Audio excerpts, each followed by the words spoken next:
You're listening to Cowboy Logic with Jason Forby, a message of grace and hope. Is everybody good?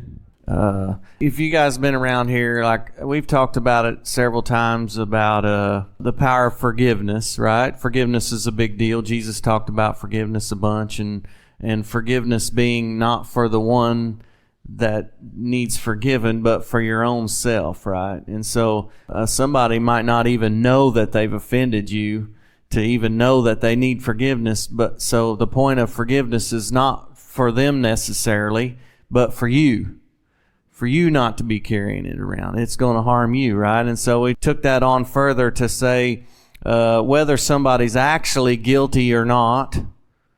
If they're guilty in our own hearts, that's the same as being guilty, right? Even if they haven't really done, what if you thought somebody had done you wrong and you carried unforgiveness towards that person, but actually the whole deal was a lie and that person actually hadn't done what they'd been accused of being of. And so you see the thing of how that can be hindering a relationship and it not even be the truth. And so we talked about how many times, how many things that we've been through. Anybody in here ever been through life and it didn't seem like it was going like it's supposed to be going? Anybody had disappointments? Anybody had, anybody? Have I got the right bunch? All right. And so what happens now is when we come up through kind of religion and if you've been in church very much and you didn't, we believed in this religious kind of God where we thought God was responsible for our pain. And so we went through this thing of like, okay, some of us, me, I'm not speaking for you. For me, there was a point where I needed to forgive God. Oh boy. Now, I know, I understand what that sounds like because you could say, well, did God do wrong? No, God's never done wrong. But if he's done wrong in my eyes, whether he's guilty or not is irrelevant. I've held him guilty in my own heart. Yeah, does that make sense? You understand what I'm saying? So the aspect of, okay, I'm going to forgive God because I now am starting to understand that he wasn't the author of my pain.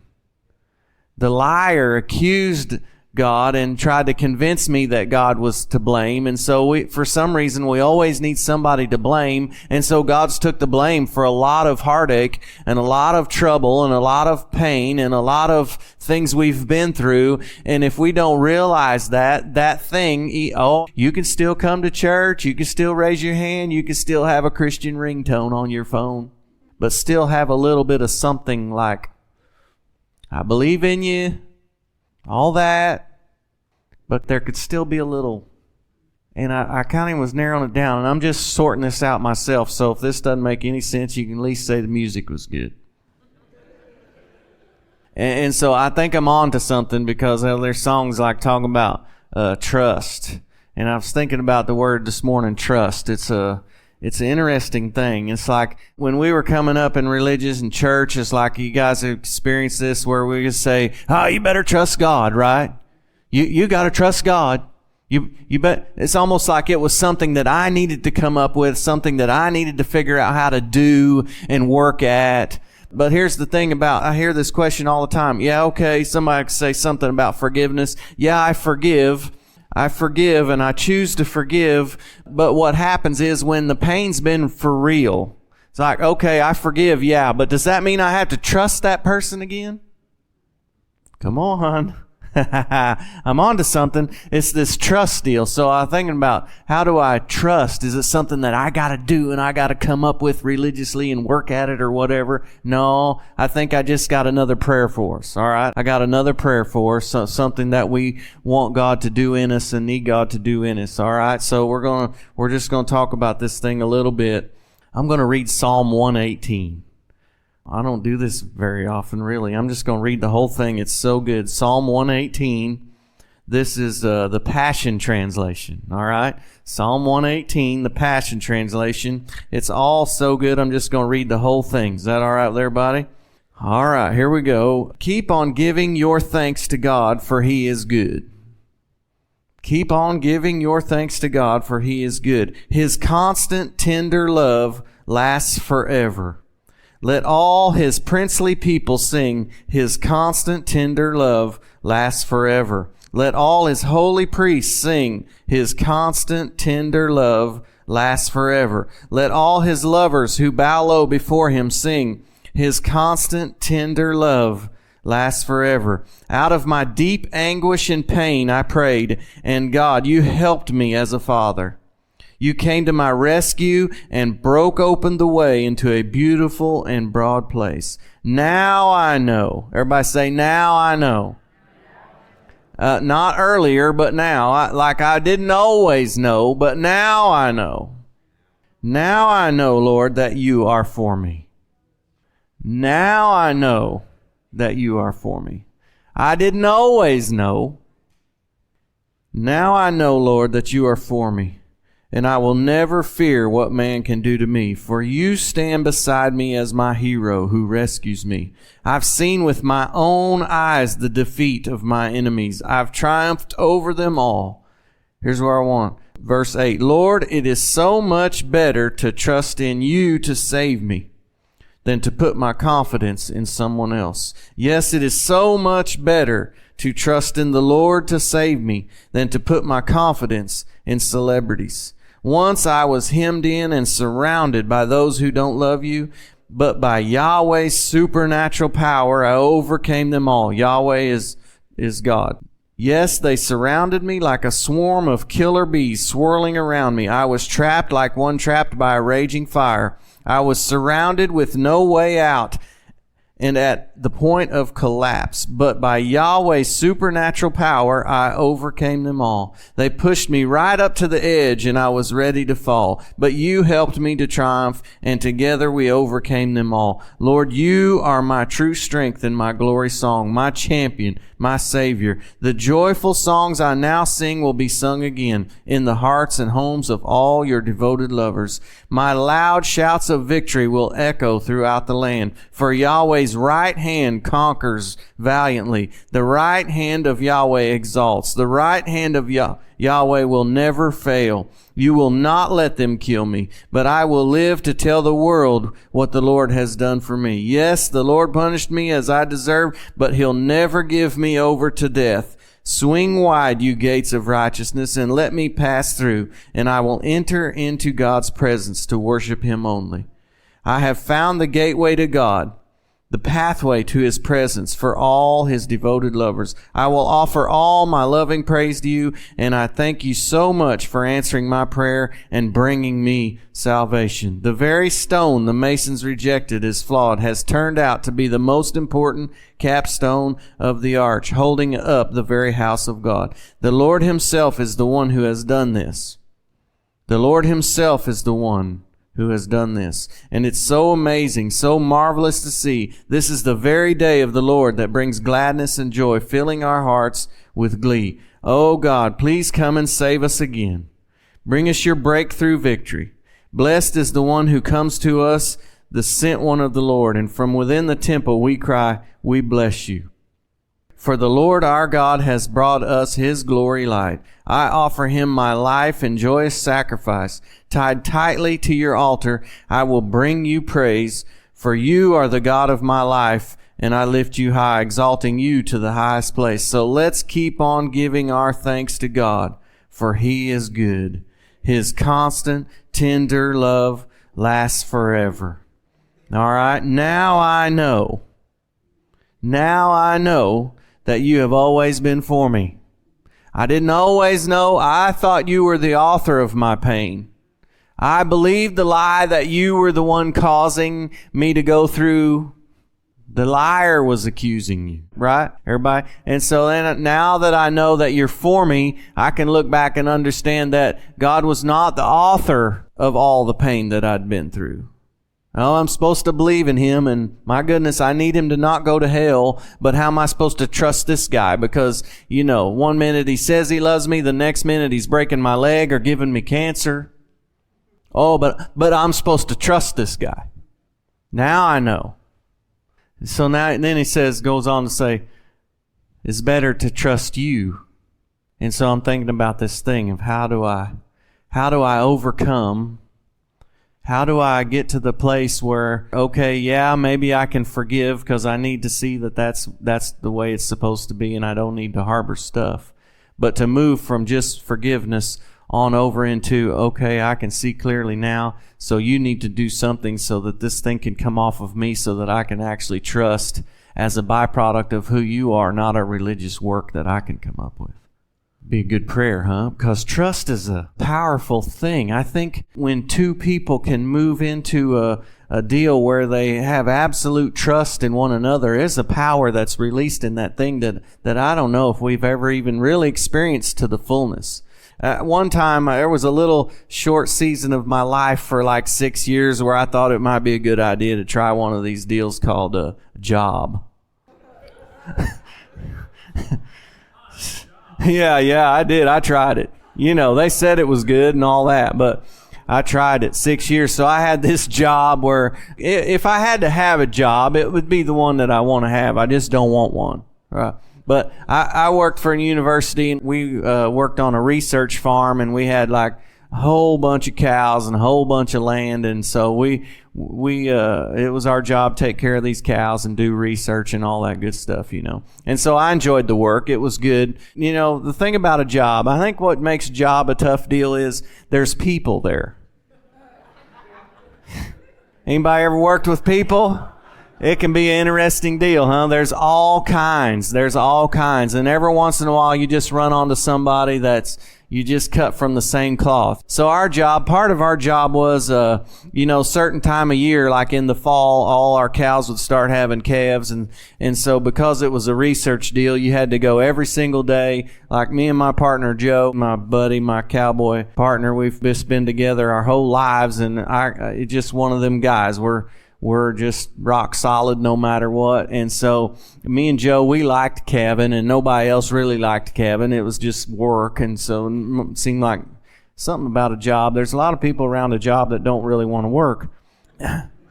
But me and Joe liked it. I don't know. We're not right, but, you know. And so calving season come along, that was our favorite thing, you know. So, but because it was research, everything, every single day we had to go. I mean, we have like, close to 1,000 cows spread all over Pope County, and we had all these different groups in different places, and you had to go check every group every single day. And if there'd been a newborn calf that night, you had to gather information, because it's research stuff, right? It's not just farm. Oh yeah, we got a new. Oh no, we had to weigh them, we had to vaccinate them, we had to put ear tags, we had to tattoo them, we had to gather information on the mother and her milk production, all kind of an ordeal, right? Well, how many know if a big mama cow has just laid down and had a calf, and here comes some knothead going to weigh it and give it shots, and she's not always as excited about that as me and Joe.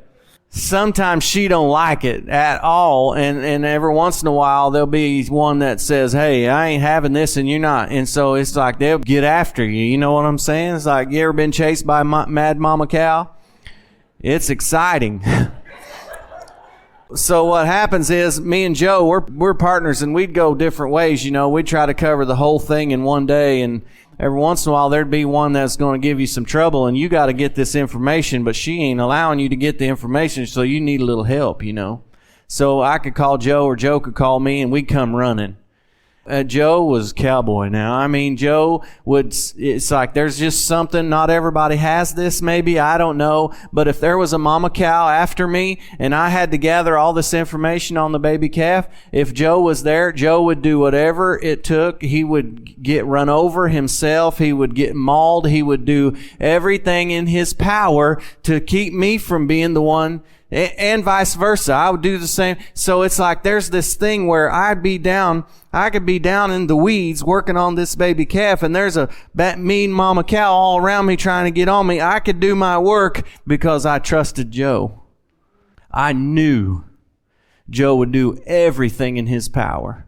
It wasn't no deal where I'd look up and Joe's gone. He's run off thinking, phooey with this. It was never that. I completely 100% could trust Joe to know that he'd be laying down in the ditch with that cow wallering him, mauling him to pieces before he would ever let that thing get to me.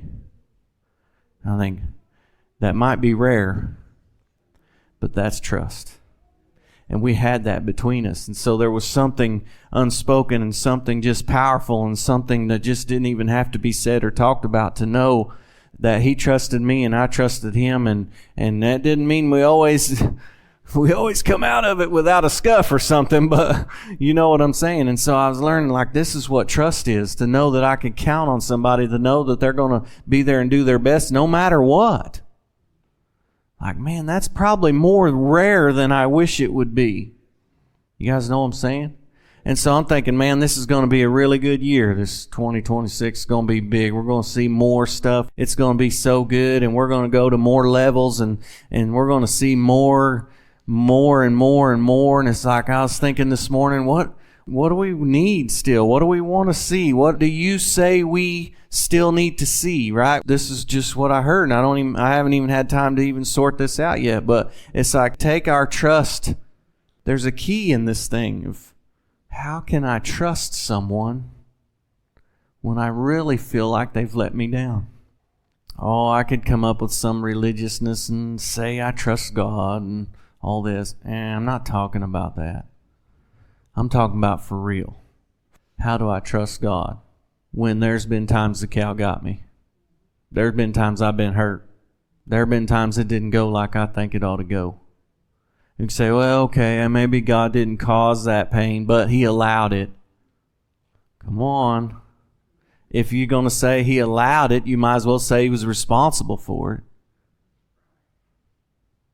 I don't have it all figured out. I don't have all the answers to say that he allowed something to happen. Yes, he did, but it's because he plays by the rules, and he said, I just can't come in here and like I'm operating some big control center to where everything that happens that I'm in control of, and I'm the author of all of it, and we're all just a bunch of robots. He refuses to operate that way. He is not that way. He's not, oh boy, oh gosh, there's visitors here. He's not in control. I know that gives us a way out, and that it's an easy cop-out for us to say, well, we don't know why this happened. God's in control. They say God's sovereign. He can do what he wants, when he wants, however he wants. Well, I say that's true until he speaks. If he speaks, he's now bound to whatever it is that he said, and he will not violate his own word. So if he said a certain thing, he will not violate what it is that he said. And he said in Genesis, let man have dominion in the earth. Let them carry the authority in the earth. Yes, they're going to have access to me and my power, my will, and my, you know what I'm saying? It's going to come through relationship with me, but I refuse to violate what I've given to them and the position that I've put them in, that they have a part in this thing. And so I think, man, the pain that I've been through, some of the pain, was it God's fault? No, a lot of the time it was Jason's fault. Well, not you guys. Jason's pulled plenty of stupid. And maybe it wasn't always Jason. Maybe it was people. Hurt people. Come on, we're all doing life together, and we've all been hurt, and we're all trying not to be hurt again, and we're all rather hurt other people than to be hurt ourselves, and we're just a big old pile of hurt. All the while the enemy's trying to whisper in your ear and tell you that God allowed it. He's not trustworthy. Come on, remember in the garden? Adam and Eve, man, they got it going on, don't they? Adam walking every day with God. They got all they need. He's walking around naked with the hottest woman on earth. And the enemy comes along and says, God's holding out on you. He's not trustworthy. He's withholding. And we fell for that lie. And we're still falling for that same lie. He doesn't come up with new stuff. It's still the same. It's still the same lie, thinking it's his fault. He might not have did it, but he allowed it. He's not trustworthy. And so we've all had hurts. And we can all come to the place where you say, okay, now that I can see that we base who we believe God to be on the life of Jesus, not Job. Now I can understand, okay, he was not the author of all that, and we thought all these things about God that wasn't true, but he really is good, and he loves completely unconditional, and he really is for me, and he really wants life for me, he really wants blessing for me, he really wants the will that he has in heaven to be a reality for us now. He really is good. He really is good. He really is good. I can see that now. Now what happens is, because I've harbored stuff towards him, I can consciously say, yes, I forgive, that wasn't right, but the scar's still there. Come on. So how do we get rid of that thing? How do we get to the place where I can say, you know what, all that produced out of the lie, and I don't know, we've all had all kinds of stuff I've been healed of stuff I didn't even know I needed healed of. Here's our prayer. You ready? Trust God. How do you even trust someone that you barely know? Has anybody here got God figured out? If anybody's got him figured out, come on up. So here's the prayer. I want to. So if that's going to happen, it's going to come from his end instead of my religious end. Saying, I'm going to trust God. All hell's breaking loose, but I trust God. Bless God. No, it's not going to come that way. I think it's going to come from us saying, in a place of humility in our hearts, to say, I don't know how to trust God. I don't know how to trust anybody. We've all been so hurt and so messed up and seen so much death and so much failure and so much sickness and so much disappointment and so much heartache. How in the world do we even get ourselves to the place that we can trust? I don't know. So it has to be a work of God. It has to be that we can say, you know what, I don't have any answers, and the more I learn, the more I see I don't know. And so if I'm going to ever get to the place where I can just trust God, it's going to have to be because I can understand now that he's good and he wants good for me, and he's trustworthy. His love endures forever. He's never failed me. He's always wanted good for me. He's not the one responsible for my pain. And so I can mentally say yes to all of that, and I can say, okay, Lord, I want to trust you. How do I trust you? I don't know. So here's my prayer. I just want you to do whatever you need to do in me to touch my scars, to touch my hurts, so that I can come to the place where I trust you wholeheartedly. Is that scary?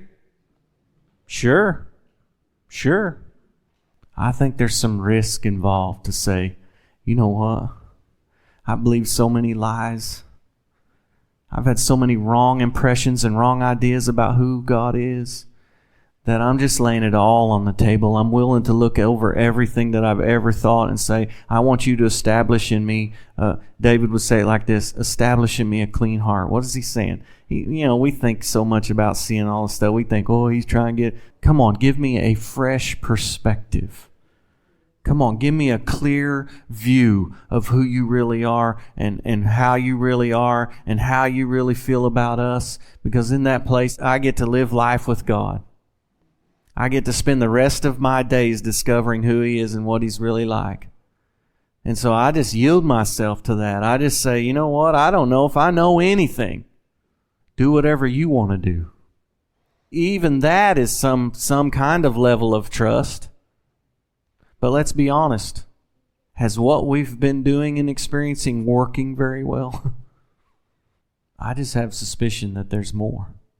I just have suspicion that there's a way of life with God that we've barely scratched the surface. And so I've just sold out to the idea, you spend the rest of my life showing me what you want to show me, doing what you want to do in me. I don't know how to trust, but if you'll do something, I'll trust. If you do it in me, it's all by grace. It's all by grace. It's all by grace. Everything I have has been by grace. It's just... It's like, okay, do what you want to do. Is everybody all right? Do we need this? It's a good prayer. You better trust God. You know what that produces? Condemnation. Because we ain't done it.